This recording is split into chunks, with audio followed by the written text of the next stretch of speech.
Course correction. Hold it, Mr. Shoulders. Topic 1. Mystery Mines. Conclusion. Tunnel underneath the pond.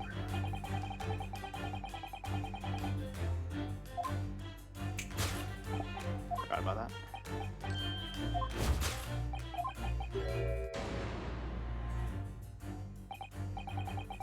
So, by Mrs. Sholmes' reasoning, Mr. Benedict came here in order to apply for a job, so he could dig down through the floor. Yes, in an attempt to tunnel into the sewers to gain access to the money in the vault of the bank across the road. But he wouldn't get very far with a broken shovel, would he? No, I think it's fair to say his motives lie elsewhere. The question is, where? What did bring Mr. Benedict here at this particular point in time? Now let's take a look around. Wee! Full 360! Wee! He's so handsome and fabulous. Thank you. You're welcome. Focus on the evidence, not on the man. But he's such a stylish hat. That silk top hat is whiter than white. Only an English gentleman could hope to carry off something so bright. But it looks so incongruous with the black overcoat, don't you think? Perhaps it's the latest London fashion. I mean, that's just guesswork, of course. How about it, Mr. Naruhodo? I think you'd look very fetching in a white top hat. Well, you know, I think it might look rather incongruous with my black university uniform, so...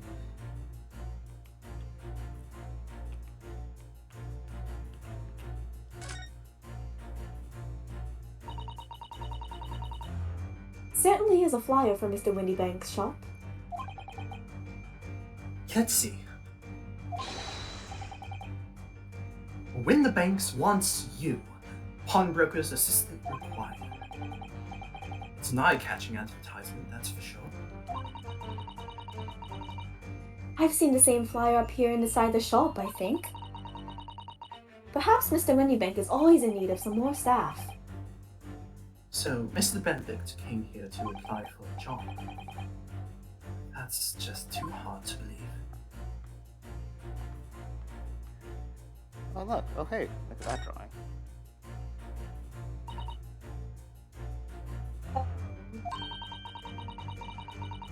Look at all the scribbled notes in the back of the flyer here. I don't believe it! What is it? Listen to what it says. Name, Gina Lestrade. Height, 5'2". Ha, she's short. Green cap, scruffy waistcoat, grubby white shirt, blue satchel, ragged. It's a detailed description of Miss Lestrade. Goodness! There's even a sketch of her hat and all. Though if he showed it to her, she'd fire that smoke grenade launcher in his face for sure. And look! Oh no, oh god, it's... sorry. My stream is... Did it freeze? Yeah, wait, my computer's like... Yeah. Oh, there we go. Why? Why did I do to you? Windybank's Pawnbrokery, Baker Street. Redemption deadline, 15th April. Which is today's date. Why would Mr. Benedict have all that information scrawled on the back of that piece of paper?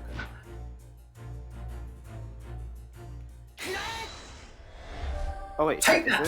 this in Japanese? Oh, I see it's in Japanese. That's right. Hey!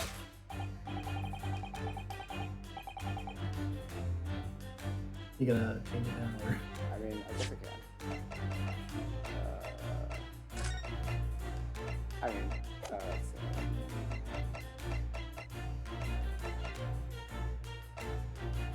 Is it audio? It was somewhere. We'll do this later. Yes, What brought you to this shop in the first place is some info about Mr. Strahd. Quite so, my dear fellow. It would appear that the writing and sketch on the reverse of the flyer pertain to the pickpockets, Miss Lestrade's and to Mr. Windybank's pawnbrokery here.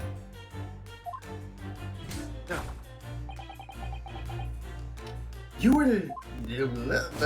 originally told us that you had merely given chase after Mr. Strahd, so the redemption ticket from you.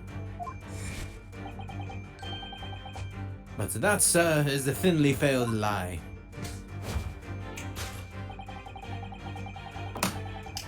It is the information on the back of the flyer that led you here today.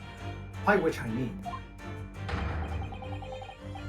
here, to win the bank's pawnbrokery, and today, the redemption deadline of that overcoat. So, you waited outside for the young girl matching the description you have written down to arrive.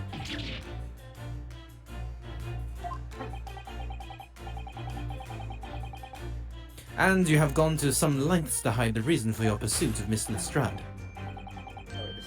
In other words, there's... Oh, okay.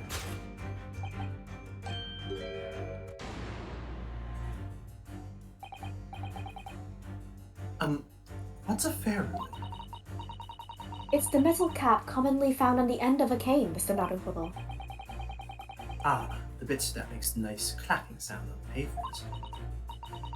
Yes, exactly. And Mr. Sholmes is right. It appears to be missing on this cane. But it doesn't actually look broken, does it? No, it doesn't.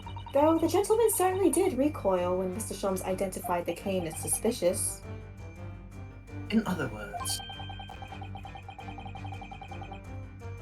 there's some secret, about the cane that Mr. Benedict would rather we don't know. Let's take a look.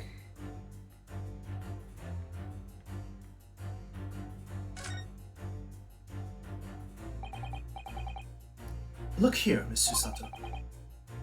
There are some letters on the hand. Ah, yes, those must be initials, nya, I think. In the West, it's customary for people to engrave their belongings with the first letters of their names.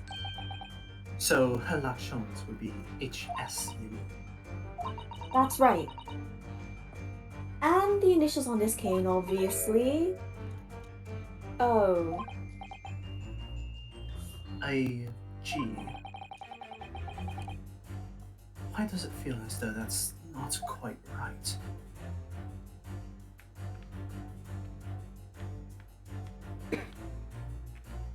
Oh god, I hate reverted controls sometimes. Yeah. Don't speak. Yeah! Take that! I wonder what it is. The contradiction of which I speak is, of course, that initially, A most astute observation, wouldn't you say, Mr. Eggert Benedict?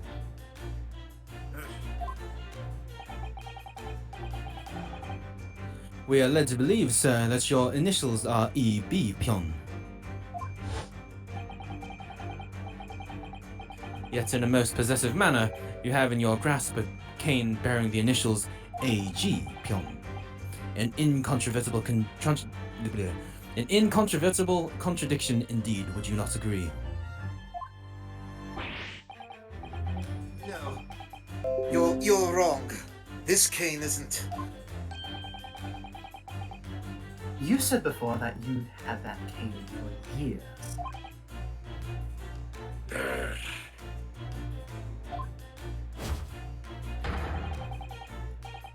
So don't try to tell us that you just borrowed it from a friend or found it in the park.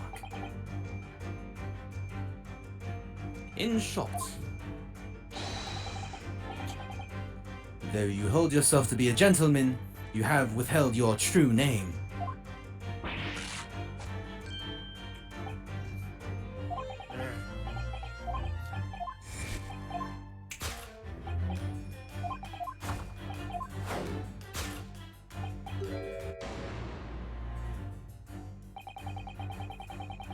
Let's consider the bare bones of what's happened here. Mr. Straub redeemed that fine-looking overcoat, and now a mysterious man has appeared, introducing himself with a fake name and claiming that the overcoat belongs to him. But we know that he actually identified Miss Lestrade from a written description, which suggests that everything else he's told us is untrue. So what we need to do here is somehow prove that the overcoats cannot possibly belong to him.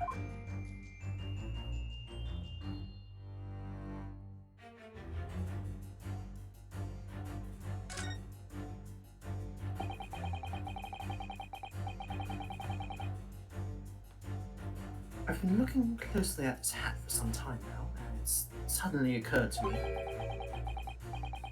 that a bright white top hat like that might just be the hat for me. You like it, do you? I think I do, don't I? Well, in that case, you could see if there isn't something similar among Mr. Winniebank's forfeited items. After we've concluded our investigation, we must focus on the task in hand at the moment.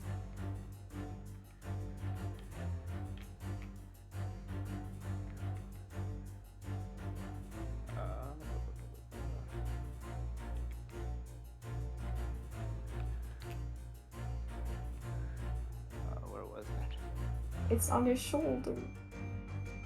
Oh, right, Yeah, right. you passed by it. I know I've seen others, yeah.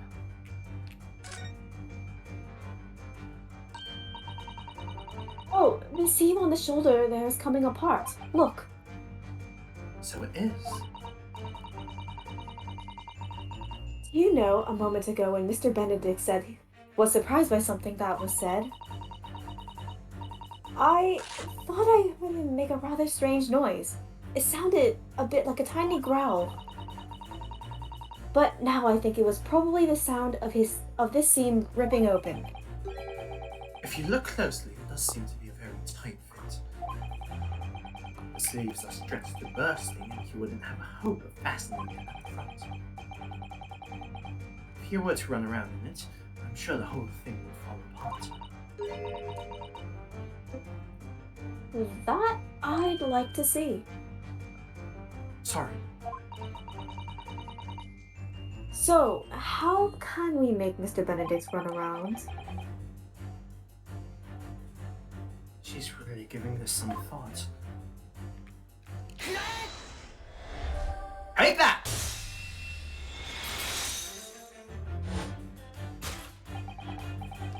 The split seam, which you evidently wanted to conceal, is the key to understanding this riddle, you see.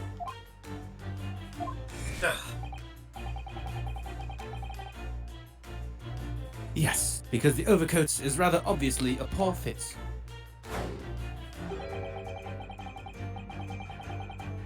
Having forced it over your broad shoulders, the seam is already breaking apart. My suspicions were aroused from the outset.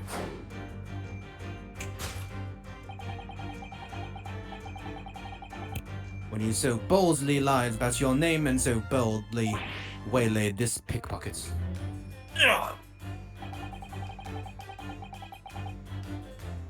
This catalogue of untruths has all been for one very specific purpose.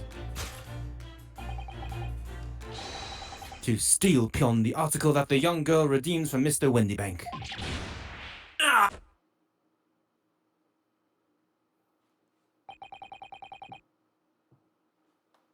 But what really irks me is this. The considerable crime Pion I initially imagined has been considerably curtailed. Yes. Conclusion. You abscond with redeemed item. Yeah, that's all. Topic 2, Great Crime. Conclusion. Steal the Great Exhibition's reserve items. Now, Mr. Benedicts, No, shut up, Sholmes.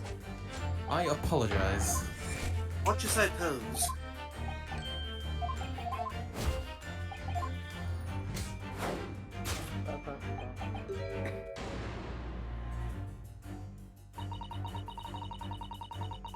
of the deduction must change rather dramatically now, I think. Yes, no more talk of tunneling into the sewers. Which is a pity, because it all sounded rather exciting. Anyway, you can't deny that this mysterious gentleman did know the watchword. Yes, Professor, yeah? If you didn't know that word, Mr. Windybank would never allow you to redeem the article. Or, looking at it another way, if you did know that word, Mr. Windybank would allow you to redeem the article, whether it was yours or not. So the question is, could this gentleman have found the watchword out somehow?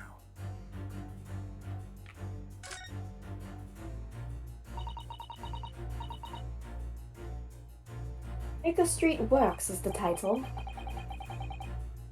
Yes, and it does mention sewerage works, as Mr. Schultz said. Oh! It specifically mentions that tonight's sale at the confectionery shop on the corner won't be affected.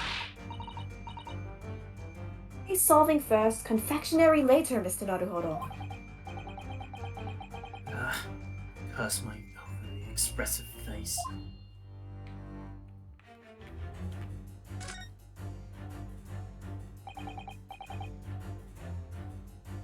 Look at this, Mr. Sutton. Ah, it appears to be a memo that Mr. Windybank has scribbled to himself. Let's see. What does it say?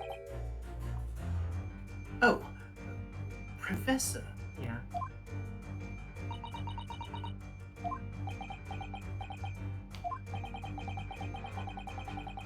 Mr. Winley must make a note of the watchwords his customers give him right before their eyes. And in alarmingly clear script as well. Dear, I don't know where to look. Who knows what other secrets I might see?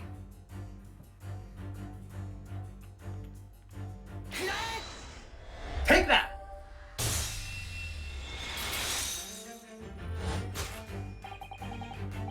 The method is revealed by the note hit, counter to which your eyes were inadvertently drawn. Yes, the broker here follows the same procedure whenever a customer comes to redeem an article. He asks the customer for the watchword and notes down the response uttered on a notelet he has to hand. Then he consults his ledger and confirms whether or not the watchword matches that of the article in question. Expect nothing less of a diligent pawnbroker. But his diligence clearly has its disadvantages. What are you talking about? It is increasingly apparent that you were present in this shop before your accusation against Miss Lestrade.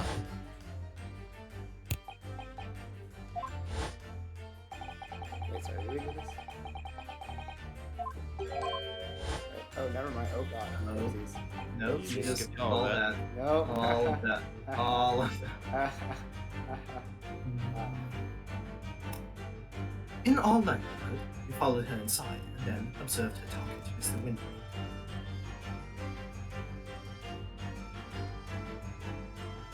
When the diligence broker made a note of the watchword, as is his common practice, You observed him writing the word Professor on the note hit beside the ledger. and that, sir, was the master plan you devised to steal the pawned article from the young Miss Lestrade. Master plan?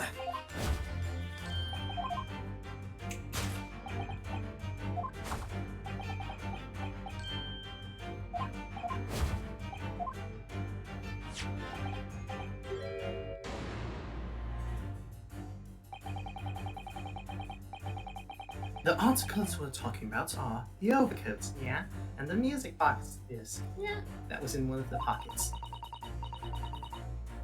Which, according to Mr. Windybank, isn't even worth a penny. And yet this man went to such lengths to steal them. Why? I wonder if perhaps we already have the evidence, Nya. We need to explain it, Mr. Naruhodo. Could we? Really? I'd rather have a thorough look through all the evidence we've collected so far. Okay, well, we only have one piece of evidence. My armband, of course.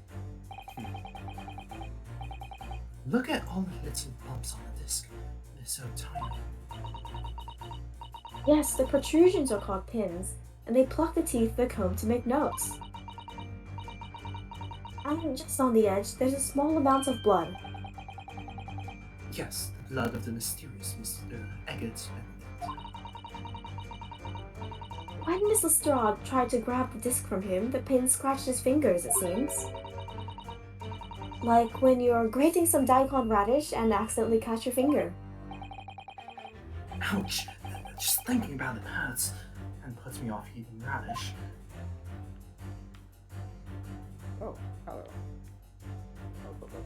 And, whoa, what does that say? Okay.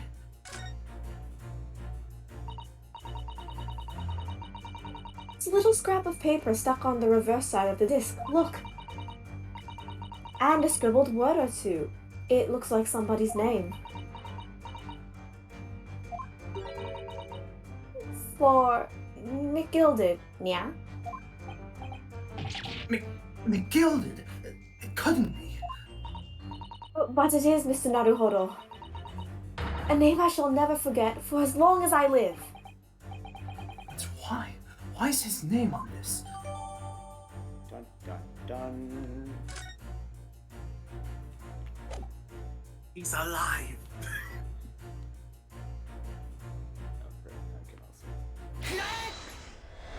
Take that!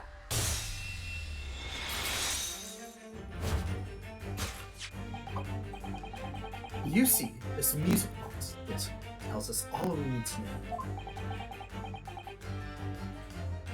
What's that on the back? It reads, For McGilded, John. Ugh.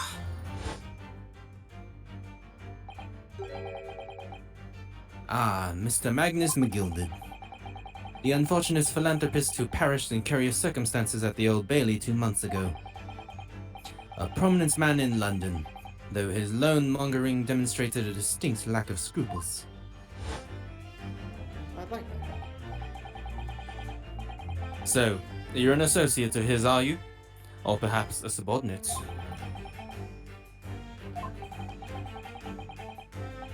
Mr. McGilded was a man of unusually small stature. In fact, he was precisely the right size for that overcoat that he squeezed himself into.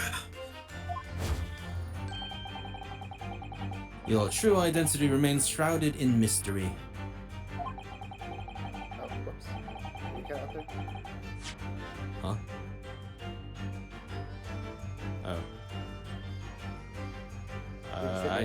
Oh. Mr. Eggert Benedict. But the final conclusion here is crystal clear. The reason you came to this pawnbrokery today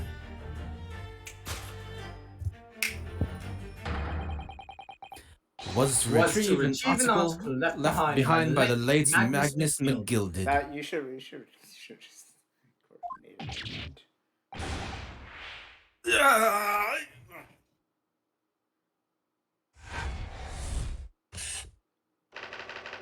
Conclusion. To acquire an item deposited by Mr. McGilded. Yeah. Solved. Yeah.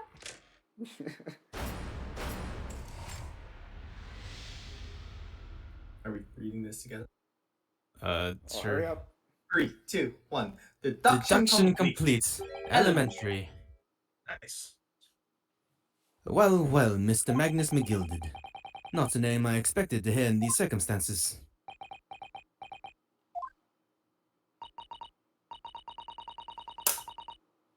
Mr. Sholmes, I'm afraid there's something very troubling on my mind. Pray tell, Miss Usato. Well, according to what Mr. Windybank told us earlier, today, Nya, was the final day on which the coat could have been redeemed, was it not?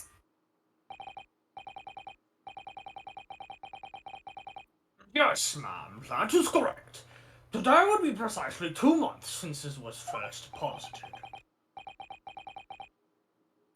Well, today is the 15th of April, so 2 months ago today. Would have been the 15th of February, sir. That's right. It's all carefully recorded in my ledger. Deposited at 10:30 p.m., I see. What? But that suggests... Yes, 15th February is precisely the day on which the omnibus murder took place. and 10:30 in the evening is precisely the time at which the terrible events were unfolding. Suggested is not the word. It would seem the matter is entirely beyond coincidence.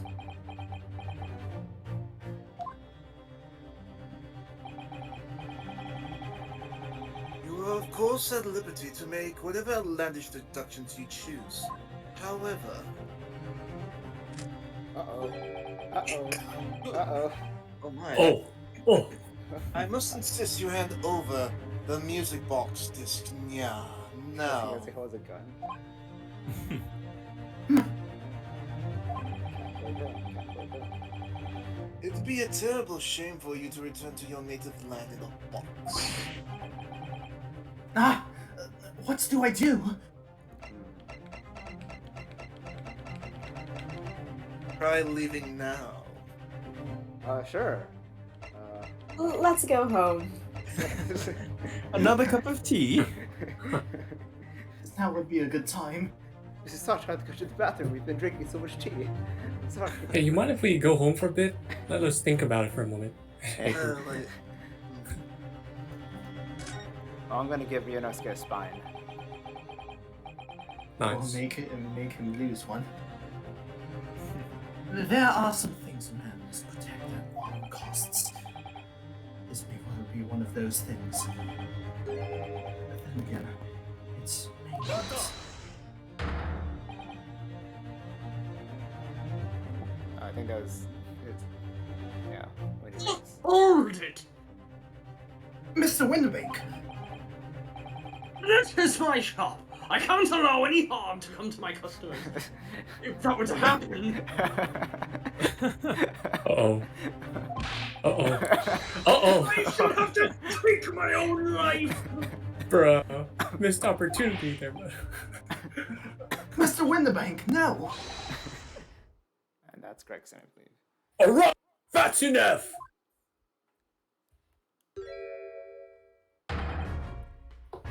Inspector Gregson! inspect? That's right, Sunshine. The alarm was raised on one of our dedicated emergency lines. So we got here as fast as we could. Now, what's all this about, eh? Oh, praise be, you're here at last! I was moments away from forfeiting my own life and my very own establishment. You can't kill me? I'll kill me.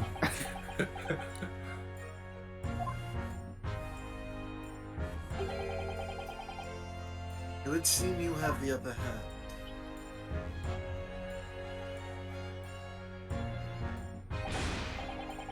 Right, you've got a lot of explaining to do. I don't appreciate being bothered with some petty argy-bargy. T. Mr. Windybank very nearly met hit with his end. By his own hand. Yeah, by his own gun, as far as I can tell. Oh dear. And the whole of Britain could meet with its end if I don't get to the bottom of the case I'm supposed to be working on. What? What on earth is the case, Inspector? Spare no detail, Gregson. Sholmes. By the by, remember that's bank secrets. What bank secret? I might have said a little too much. No matter, it's not to do with you lot. Anyway, sir, you're gonna have to come with me down to the station. No. But of course, Inspector. No.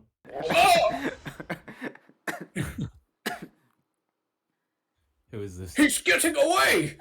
Alright. Get after him, lads! We saw the beat officer too! Sir! Oh, Oh. Oh, there's multiple lads. There's been a spate of thefts at pawn shops around here recently. So we fitted emergency buttons underneath the counters for brokers to let us know when there's trouble. oh, Inspector. I was very worried there for a while. Very worried indeed.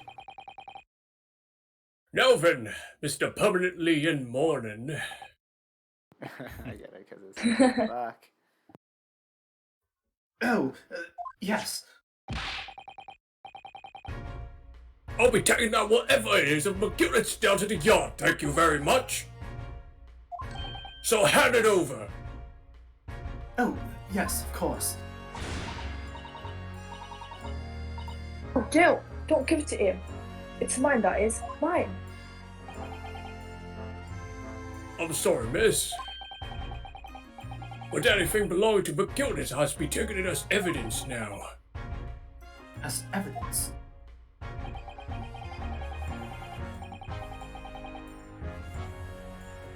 If the police demand something as evidence, my dear fellow, we have no choice but to capitulate. It's all yours, Inspector.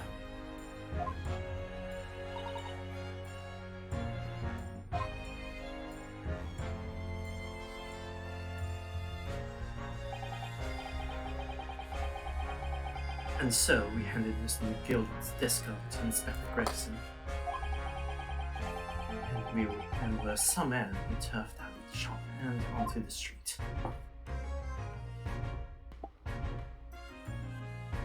That is so sad. They get the name